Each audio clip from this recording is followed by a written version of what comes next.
Excuse me, तू शिरोडकर ना? हो, पण मी ओळखलं नाही तुला. मी मंजिरी इनामदार, 2015 ची बॅच. मंजिरी इनामदार, सागरची गर्लफ्रेंड राईट? का ग, काय झालं? सागरच्या प्रेमाची भरती केव्हाच संपली. मला वाटलं तुमच्या दोघांचं लग्न झालं असेल. नाही, आणि बरं झालं नाही झालं ते. म्हणजे तुमचं शाळेतलं प्रेम खोटं होतं? नॉट एक्झॅक्टली, पण मला तेव्हा अक्कल नव्हती ना. आता तरी आलीये का? तुला काय वाटतं, आली असेल का? गॉड नोज, मुलींचं काही सांगता येत नाही. बरं, तुझ्याकडे थोडा वेळ असेल तर आपण बसून बोलूयात का? ठीक आहे, चालेल. सिगरेट पिणार का? एवढ्या सकाळी सकाळी सिगरेट कोण पितं? ये यायला तुमच्यासारख्या लोकांमुळेच ना मुंबईची एअर क्वालिटी खराब होत चालली. उगाच भेटले तुला. अरे ठेवतेस कशाला, पी ना. नाही म्हणजे तुझी सिगरेट आहे, तुझे पैसे आहेत आणि तुझे लंग्स आहेत, सो मला काय प्रॉब्लेम असणार आहे, तू पी. एक्झॅक्टली माझ्या बाबासारखा बोलायला लागलायस. याच्यात काय बापासारखं? सॉरी, तुला राग आला असेल तर खरंच सॉरी. तू कंटिन्यू कर. Sorry accepted. तुला सिगरेटच प्यायची होती तर तू सकाळी सकाळी इथे कशाला आली? नाही म्हणजे घरी पण पिऊ शकली असतीस. अरे पहिल्यांदाच आलीये रे मी आज, नाहीतर एव्हाना घरात झोपून असते. बाय द वे, तू इन जनरल लाईफ मध्ये काय करतोस? सकाळी सकाळी interview? Sorry, change the topic.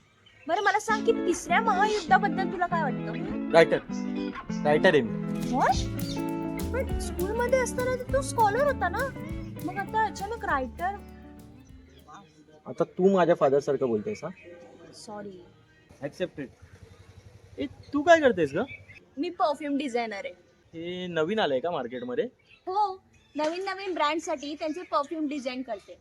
शाळेला शाळेमध्ये ज्या मुलांना कमी मार्क पडायचे त्यांना पुढे जाऊन असं काही करावं लागेल असं कधीच वाटलं नव्हतं मला. सेन्स ऑफ ह्युमर अंगार आहे तुझा. अगं क्राईम रायटर आहे मी, त्यामुळे मला कॉमेडी लिहिताच येत नाही. बाय द वे, तुझ्या त्या सागरला कधी मारायचं असेल किंवा गाडायचं असेल तर डेफिनेटली कॉन्टॅक्ट करा. I will help. पण त्याच्यासाठी कॉन्टॅक्ट नंबर लागेल ना, तो पहिले दे मला. Contact number?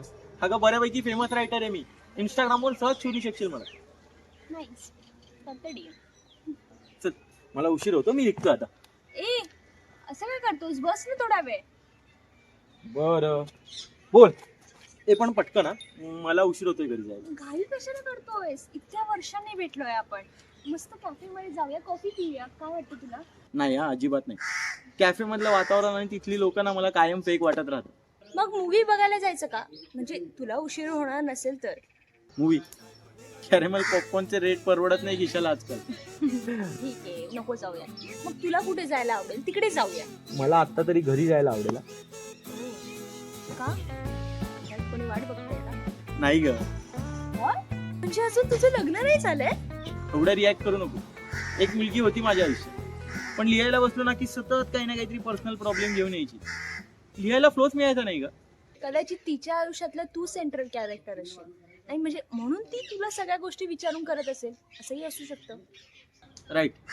पण मला तिच्या आयुष्यातलं सेंट्रल कॅरेक्टर व्हायचंच नव्हतं. मला फक्त माझ्या रायटिंगसाठी स्पेस हवी होती, जी ती द्यायची नाही. Sometimes space kills relationships.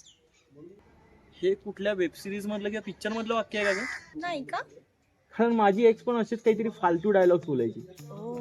मग तू पण असेच काहीतरी फालतू डायलॉग तिला चिपकवत असशील, हो की नाही? ते नाही या, तिला माझे सगळे डायलॉग आवडायचे, पण लग्नानंतर तिला माझे डायलॉग बकवास वाटायला लागले. लग्नानंतर मुली बदलतात रे. एक मिनिट, पण तू मगाशी बोलला ना की तुझं लग्न नाही झालंय म्हणून. मग हे मी असं कधी म्हणालो? मी फक्त एवढंच म्हणालो की घरी वाट पाहणारं कोणी नाहीये. मिसअंडरस्टँडिंग करणं मुलींच्या रक्तातच असतं. हो, जसं ओव्हर रिॲक्ट करणं, चिडचिड करणं हे मुलांच्या रक्तात असतं. नाहीतरी कोणीतरी म्हणालंय ना की all mens are dog, all womens are bitches. तू पण ना तिला असंच उलट सुलट उत्तर देत असणार, म्हणून ती तुला सोडून गेली. काही सोडून वगैरे गेली नाहीये ती. एवढं कुठे चांगलं नशीब नाहीये माझं. माहेरी गेलीये ती. माहेरी गेली असं मसनात गेल्यासारखं काय बोलतोयस? काय फरक असतो माहेरी जाण्यात आणि मसनात जाण्यात? मसनात मेलेली माणसं जातात आणि तिच्या माहेरी भावना मेलेली माणसं राहतात. त्यांनी काही बिघडवलं का तुझं? हो, बिघडवलंय ना. मेंटल हेल्थ बिघडवून टाकली माझी. आधी जागेवर होते का तुझी मेंटल हेल्थ? हे बघ, तू आता पर्सनल होतेस हा. आणि एवढ्या वेळचं तू बोलते ना, ते पण पर्सनलच आहे. नाही, ते युनिव्हर्सल आहे. जे तुला पर्सनल वाटतंय. या जगातली प्रत्येक बाईना सेम असते. नवऱ्याला सतत घालून पाडून बोलायचं, शांत बसला असेल तर स्वतःहून भांडणं उरकून काढायची आणि मग काय म्हणायचं, काम डाऊन काम डाऊन. मला तर वाटतं ना, कधी कधी काय वाटतं तुला? बोल ना. हेच वाटत असेल ना की बायकोला ड्रम मध्ये पुरावं, जमिनीत गाडावं, नाहीतर विष द्यावं, नाहीतरी स्टोऱ्या पण तशाच लिहितोस तू.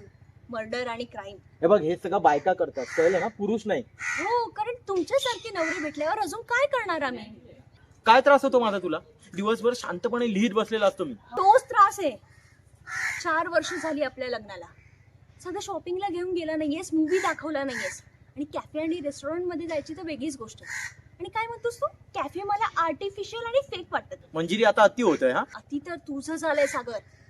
लग्नाआधी तुझ्या प्रेमाला भरती होती, आणि आता आता आता ओटी आली, हेच म्हणायचं ना तुला? हो, हेच म्हणायचंय. घरच्यांशी भांडून तुझ्याशी लग्न केलं ना, हीच माझी मोठी चूक झाली. चूक तर माझी झालीये. एक मिनिट, स्ट्रेंजर्स म्हणून एकमेकांना पुन्हा भेटताना मागच्या गोष्टीवरून भांडायचं नाही, हे ठरवलं होतं ना आपण? हो, मग तू पुढे पुढे कशाला बोलत होतास? तू मला थांबायला पाहिजे होतं ना. You are just impossible. आता प्रत्येक गोष्ट माझ्यावर ढकलणार आहेस का तू? ढकलून पण काय फायदा आहे? तू जबाबदारी घेणार आहेस का? ती आजवर प्रत्येक गोष्टीची जबाबदारी घेतली. असं तुला फक्त वाटतं. मूर्ख आहे वाटतं मी. नाही सागर, आपलं चुकलंय. तुला माहितीये का, आपलं कॅरेक्टरच चुकलं ना. रायटरचं कॅरेक्टर शोभतं का रे तुला? आणि तुला परफ्यूम एक्सपर्टचा कॅरेक्टर. Better than you. हड. हड. मग मीच जाते ना, मी कशाला बसते इकडे? तू एकटा बस. ए, थांब, आपण दुसरं कॅरेक्टर घेऊन भेटूया. कुठलं? अबुराव बाबूराव, नको. Romeo Juliet. एवढा रोमांस नाही आपल्या. अल्लादीन आणि जॅस्मिन. मी जास्मिन वाटेल रे, तू अल्लादी. मग फुलराणी आणि मास्तर.